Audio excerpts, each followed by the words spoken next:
Hello everybody, my name is Mario5514 and welcome back to another Splatoon Talk video. In this video we're going to be looking back at some of the previous updates in Splatoon 2's history. The game may be empty today, but we're going to be looking back to see what changes Nintendo was making during the Splatoon 2 era. And if you end up enjoying the video, hit the like button, and if you end up liking the video, consider subscribing, and let's get started as we jump into version 3.1, which dropped on June 14th, 2018. Yeah, we've already started in version 3.0, which was the beginning of the Golden Age meta, and 3.1 is continuing the trend of some of these changes that we're going to be seeing for the rock, paper, scissors meta, as it's called, which I will talk about later. We also have new content. Yeah, Octo Expansion was added in this update, and this is the first time in the Splatoon series that Splatoon has ever been given DLC. Yeah. On top of that, we also got 12 pieces of gear, which were added. All players can see the items in game, but only if you've purchased the Octo Expansion DLC are you able to obtain the items for yourself. And here's the list. So you have the Conductor's Cap, Fresh Octo Tea, Golden Toothpick, which upon defeating Inner Agent 3, the Octoling Shades, Neo Octoling Armor and Boots, the Null Visor Armor and Boots Replica, Old Timey Hat, Clothes and Shoes, which was worn by Captain Cuttlefish in the DLC. So yeah, those are the pieces of gear. On top of that, you can now select as an Octoling as your character for online battles after clearing the main story in Octo Expansion. All players can see Octolings in game, but only players who purchase the Octo Expansion are able to unlock Octolings for themselves. So yeah, that's nice. And on top of that, Octo Shot was added to the game, used in multiplayer after beating Octo Expansion's main story. So that's nice. And in terms of patch notes, there's not much to talk about here. There's only like a couple of them. Only 3 main weapon changes, and the points for special department is fairly small. So, Dark Tetradulies. Decreased ink consumption from performing a dodge roll by roughly 25%. Originally, its dodge roll used 4% of its ink tank, now it will use only 3%.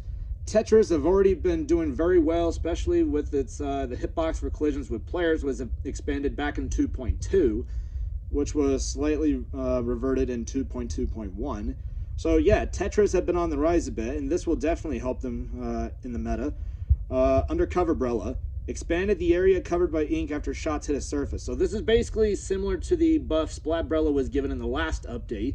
They didn't specify what the paint buff would be for, but I'm going to go out on a limb and say it's going to be when it hits a wall or from far away. So yeah, Undercover got the same buff as regular Brella. And last up is a relevant meta nerf, which is to Blaster. They nerfed its AoE radius by 6%. So its 50 damage radius was reduced from 35 to 33 units. On top of that, 70 damage radius was reduced from 10 units to 9.4 units.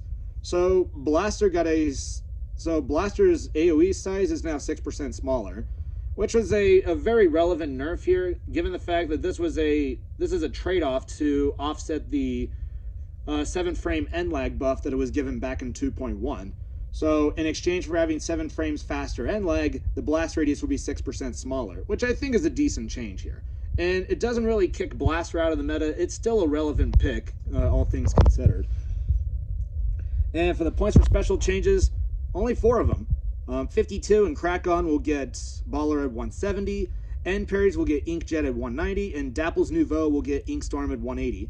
Overall, nothing too negative here, or nothing to complain about, since there's not that many relevant changes here. I mean, for End Parries, it's kind of relevant, though I don't think it was that broken. But whatever. We do have a lot of bug fixes for multiplayer, which, yeah, they're still doing more of them. We do have a few bug fixes to Salmon Run, which is actually nice. We have a bug fix for Octo Canyon. Fixed an issue when fighting the boss of Slimeskin Garrison with a weapon other than the hero charger, causing unintended gibs to appear when defeating enemies. I wonder what that would be, or I wonder how that would go out. And other changes are listed here. That being said, 3.1 didn't offer us much here. And with that, we can just jump right into version 3.2. Yeah, 3.2 was dropped on July 13th, 2018, and this is one of the biggest updates in Splatoon 2's history. Yeah, similar to 2.0 and 3.0. 3.2 is doing a whole lot more than just normal patch notes or normal update drops. They've got us new content. Support was added for the Pearl and Marina amiibo, which launched the same day. These amiibos can be used to unlock gear and new Squid Beat 2 styles. And you also have, their gear shown here. On top of that, let's just jump into the patch notes. And yeah, similar to 3.0, there was a whole list of them. First up is the Sploosh-matic. Expanded radius of beam coverage for shots on impact when shooting downwards. So when you're shooting directly at your feet, you're going to be able to paint more. So that's nice. And on top of that, it'll deal 10% more damage to the Rainmaker barrier. So that's nice. That's a decent buff. Splattershot Jr. was given a special ink tank with a 10% increased ink capacity. So instead of having an ink tank where it could hold 100%, it now holds up to 110%. And it even had a cool visual tank that made it stand out from other weapons like Splattershot and N-Zap. So Junior has a bigger tank now. So that's a really good change. On top of that, Splash was given a major buff. Shooting while jumping will no longer cause shot variability. So what that means, Splash has no jump RNG. This is one of the best buffs we have given Splash. On top of the buff we gave it to where it has no ground RNG upon the game's launch. So this is another decent buff for Splash. And we may start seeing Neo Splash more often. Aerospray got a bit of a paint buff. Expanded radius of beam coverage for shots on impact when shooting downwards. Same buff we gave Sploosh, so whatever. Luna Blaster. Decreased shot variability when shooting immediately after jumping by roughly 20%. So this is a follow-up from what it was given back about between 1.2 and 1.3. So Luna Blaster got another jump RNG buff, going from its jump RNG has been reduced from 10 degrees down to 8 degrees. This by far is another decent buff for Luna Blaster. Don't think we'll be seeing him more, but it's a solid change. We'll take it. L3, increased movement speed while shooting by roughly 11%. So this is basically a follow-up from what it was given upon the game's launch. So originally its strafe speed matched that of Splattershot at 0.72 units. It's now going to be at 0.8 units. So this by far definitely helps L3 a bit, though I do think it needs more than just that. But we'll take it. H3, change the animation where all 3 shots fired with a single trigger pull hit their target and deal over 100 damage in total. So yeah, it now has a unique animation sound effect where you land a 1 burst on someone, or 3 shots, since 3 shots is a burst for L3 and H3. And on top of that, expanded radius of beam coverage when shots hit walls. So it can basically paint the walls more effectively. And we're going to start seeing H3D more often, as it's now a very solid armor support, and we may start seeing it in the future later on. So yeah, H3D is now making a rise in popularity. Squeezer, decreased time until firing by 6/60ths of a second after pressing and holding ZR. So the time it takes from going from burst fire mode to painting mode is now 6 frames faster. So this is another substantial buff for Squeezer on top of what it was given back in 3.0, where its painting mode was given 4% more range. I do think this is a decent buff, but they're not done with Squeezer yet. There's still a lot more to go for it. And of course, all of our rollers got a mutual buff, which are Carbon Roller, Splat Roller, Dynamo Roller, and Flingza Roller. All were given a 33% ink consumption buff when inking the ground with the roller while moving at top speed. So basically, when you're dashing, your ink consumption is now 33% less. This by far is a very good change. I mean, for Carbon Roller, it's not much of a big deal there. For Splat Roller, it's a good change. For Dynamo, this is very helpful, given the fact that this weapon kind of struggles right now. And yeah, they're kind of not done with Dynamo Roller yet. There's still a little bit more to talk about for it. And for Flingza, this is a decent buff here, though. I mean, you're going to be using the vertical flick more than you're rolling, but it's a decent buff. We'll take it. Squiffer was given a very substantial buff. You are now able to charge in midair at the same speed as when you're on the ground. Like with Splash, Squiffer was given one of the best buffs in Splatoon 2 to where we see it as today. So it's a very substantial buff for Squiffer. And we may see classic Squiffer a little bit, given that it's a decent armor kit. It's a decent armor weapon, though H3D is making a rise and kind of pushed it aside. But it's a solid buff. And for both E-Liter and E-Liter Scope, it'll deal 15% more damage to the barrier around the Rainmaker at a full charge. So, you fire a full charge shot at the Rainmaker shield, you'll deal 15% more damage. This was kind of a pointless buff, but whatever. Hydra Splatling. Increased damage dealt by a fully charged shot from 35 to 40, and by all other shots from 28 to 32. This by far is a very substantial buff to Hydra, though I don't think we're going to see it anytime soon, though it is a decent buff for anyone in Turf War. So, yeah, we'll take it. It's better than nothing. Undercover Umbrella.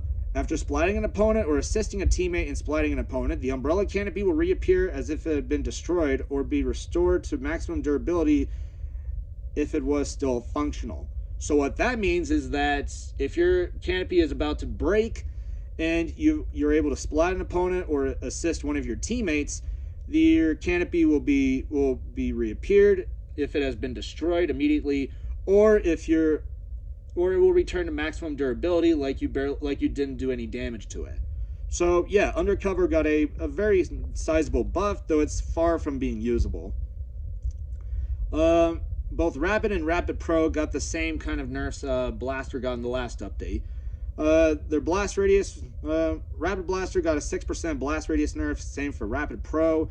Their blast radius sizes will go from 35 to 33 units, matching that of regular Blaster. I mean, considering the fact that Rapid Blaster is a very solid armored counter, this was probably kind of relevant there, though I don't think Rapid was by means meta, but it was still a very solid pick, but it just wasn't as powerful.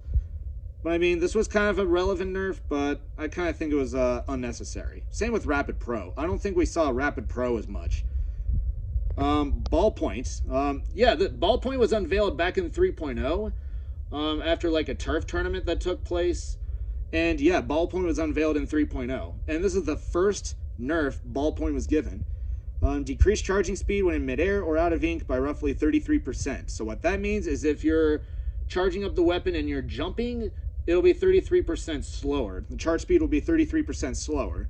And if you're out of ink, it'll be 33% slower. Because originally, Ballpoint had one of the fastest charge times in the game, even if you're jumping or if you're out of ink. So this was almost kind of to almost match that of most of the other Splatlings, though it was still kind of fast.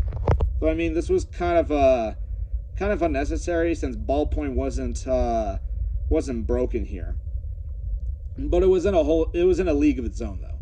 And last up is Dually Squelchers, where it was kind of given a relevant nerf here, but it was kind of unnecessary. Increased ink consumption when shooting by roughly 20%. So its ink consumption was originally 1%. This was increased to 1.2%. So kind of going back to what it had at the very beginning, when Dual Squelcher got mechanically reworked into Dually Squelchers. So kind of unnecessary, but whatever. And we also have some sub-weapon changes, which there's only 2 of them. First up is Point Sensor. Increased initial speed of by roughly 21% and also increased throwing distance. So you're able to throw it 21% further away and your throw speed is 21% faster. So that's nice. Getting another major buff. Last up is Auto Bomb. Decreased ink consumption when using a standard ink tank from 70 to 55% of ink tank capacity. And on top of that, as a trade-off, your maximum target tracking time was reduced by 1.5 seconds. And the radius in which its damage was reduced by 7% when exploding. So yeah, unfortunately, this kind of made Auto Bomb a little bit weaker, though it did make it as like one of the few weapons to be less than 50%, aside from Burst Bomb, which was 40% at the time. But still, these are some decent-sized changes. We'll take it. And for these 2 nerfs, this is kind of like a trade-off for being 55%, using 55% of your ink tank. So whatever. And now, onto the specials. First up is Tent Missiles. When locked onto a single target, 10 missiles will be launched at once and will strike the area around the target. When locked onto 2 targets, 5 missiles will now be launched, and the span of time between each launch has been decreased. When the Gear Ability special power-up is equipped, in addition to its other benefits, the radius of turf inked by missiles when they land has also been increased. So, yeah. You're now able to lock onto your enemies with... the missiles are going to be able to... be more effective against your enemies, and the time between each launch has also been reduced, making them faster. And on top of that, tent missiles are now able to lock onto the barrier surrounding the Rainmaker. In exchange, though, they'll deal 50% less damage to it, and adjusted the position of the lock-on indicator when targeting players and made it easier to see how many missiles will be launched. So that's nice. So at least Tent Missiles got a rework or quality of life change. Next up is Splashdown. Yeah, they're really trying to fix the special here or try to save it, but it's kind of far gone after what happened in 3.0. Increased radius of turf inked when landing and decreased gaps of uninked turf. So they basically gave it a paint buff when you hit the floor. So that's a nice change, but whatever. Inkjet. Increased visibility of the mark indicating where the Inkjet user will return to after its effect ends. And on top of that, added a gauge to the above mark that indicates when the Inkjet user will return. So originally, when you see that marker where someone deployed Inkjet, it did not have that, and it just remained solid until they hit the floor and just went after you. Now you actually see that there's a little bit of a gauge that shows their Inkjet being used, and that gauge will decrease when they come back and will fully deplete when they hit the floor. So that's a nice quality of life change for Inkjet, and it makes it a little bit easier to counter it, so that's nice. And for our points for special changes, there's a whole list of them here. 96 Deco will get Splashdown at 180, Custom Blaster will get Inkjet at 190, Clash will get Stingray at 180, Neo Clash will get Tent Missiles at 180, Rapid Deco will get Inkjet at 190, Slosher will get Tent Missiles at 190, same with Mini Splatling, Ballpoint will get Inkjet at 200, Splat Dualies will get Tent Missiles at 190, End Parries will get Inkjet at 200, Dualie Squelchers will get Tent Missiles at 190, CDS will get Inkstorm at 200, and Dark Tetras will get Splashdown at 190. Overall, nothing much really to complain about here, and nothing too negative to where it doesn't really push any weapons out. But I mean, for End Parries and regular Dualies, these are kind of relevant nerfs here, given that they're part of the Rock, Paper, Scissors meta. Speaking of which, let me explain to you what the Rock, Paper, Scissors meta was. The Rock, Paper, Scissors meta, which was the Golden Age in Splatoon 2, consisted of 3 weapons, and those weapons were regular Dualies, Splatbrella, and regular Blaster. And they had their own counterplay against each other, and in fact, you even started seeing people run like 2 of any of those weapons in comps, or running 1 of each. Blaster counted Dualies because Blaster's AoE could basically just keep Dualies, could keep them at bay and keep them away. Dualies could counter Brella can counter Dualies because Brella could easily just because Brella has very high DPS at this time. Brella could easily just put up its canopy and then shield flare to actually deal a 2-shot, putting the Dualies player down. However, Blasters could counter Brella because, yeah, Blaster AoE could go over the canopy and deal damage to the player. So yeah, Blasters beats Brella beats Dualies, and yeah, Dualies could beat Blaster. So that's how the Rock, Paper, Scissors meta was. ProChara even talked about it as well. Link to that video is in the description below, where he talks about it as well, which he does a bit more in depth on it. And for our fixes and adjustments, it's just all relating to multiplayer in Turf War and in ranked battles. Speaking of ranked battles, we do have a few changes here. In ranked battles, after 8 players assemble in a lobby, they are split into teams by taking weapon characteristics into account. After reviewing these characteristics, players will be classified by a greater number of characteristics. So, I mean, I don't know what they're talking about, but I'm willing to bet it's kind of like the matchmaking system is going to be different in ranked battles, unlike Turf War. And we do have a few bug fixes. Most of them are for Clan Blitz for when you're approaching X rank. And of course, we do have a few adjustments and fixes for Salmon Run. And we also have a few bug fixes for Octo Expansion. So that's nice. And that's it. That is 3.2. After 3.2 came out, the stage was set, and the golden age of Splatoon 2 was at its absolute peak. However, the next update will change that in a negative way, as the golden age will come to a close, and times of chaos and insanity will ensue, which we'll talk about in the next video.